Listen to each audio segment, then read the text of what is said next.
Well, other profound moments. Prince Harry, he's been opening up about the death of his mother, Princess Diana, while speaking to the founder of armed forces charity, Scotty's Little Soldiers. Well, the Duke of Sussex joined 50 children who were being supported by the charity and urged youngsters to open up about their grief, saying, if you suppress it forever, it will eat you away inside. Well, let's speak to our Royal Correspondent, Cameron Walker, who joins us in the studio.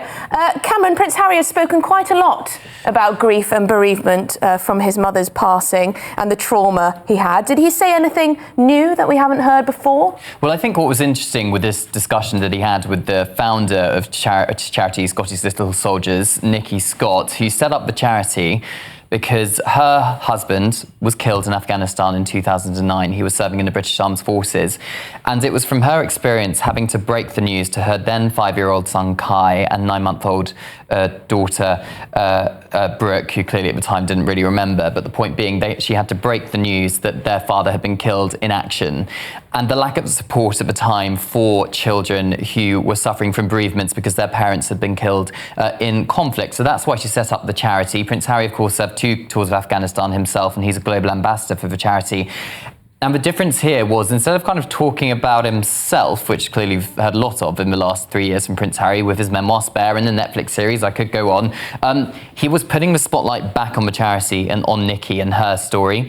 So it was almost like having the old Prince Harry back, and also thinking about like what could have been if he didn't step back as a working member of the royal family and the good in the spotlight he could continue to do. So it's kind of getting him back a bit. That's so fascinating. In many ways, he was sort of stepping into his old role in this. It was sort of performing a duty that he would have done back before the days of Megxit. Yeah, absolutely. And I'm not sure if we've got a video. We might do of Prince Harry talking to Nicky there.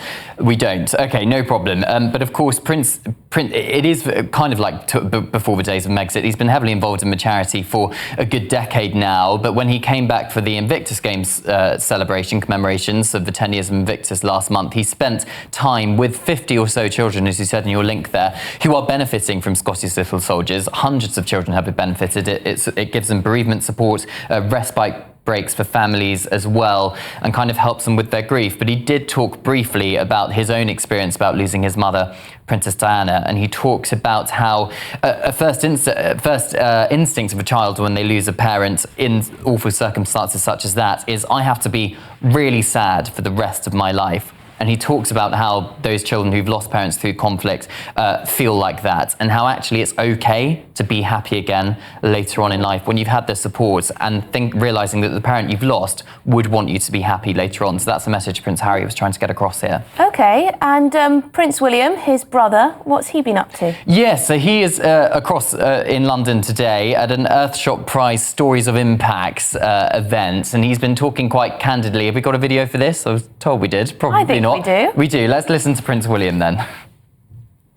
No, we don't. No, we don't. OK, sorry about that. So Prince William has been speaking about the Stories of Impact event, his Earthshot Prize set up to find solutions to repair the planet over the next decade. It's been running for 4 years now. This is kind of a halfway mark before the 5th anniversary of the prize. And he's been talking about the different impacts, different companies that have been set up to find solutions to repair the planet and the impact it's had. So he's been talking candidly about that and why we should be optimistic rather than pessimistic about the planet. I think he's getting frustrated about the doom and gloom scaremongering that we've had. Everything's going to be on fire and there's no way to save apart from everyone going back to living in caves and eating moss and all the rest of it. No, it's fascinating. I've been reading a lot about the advancing in solar power right now, which actually is going to be so useful for the parts of the world that get particularly hotter, because it fits so well with air conditioning. I mean, it's basically free aircon through your solar panels. But Cameron, one final thing,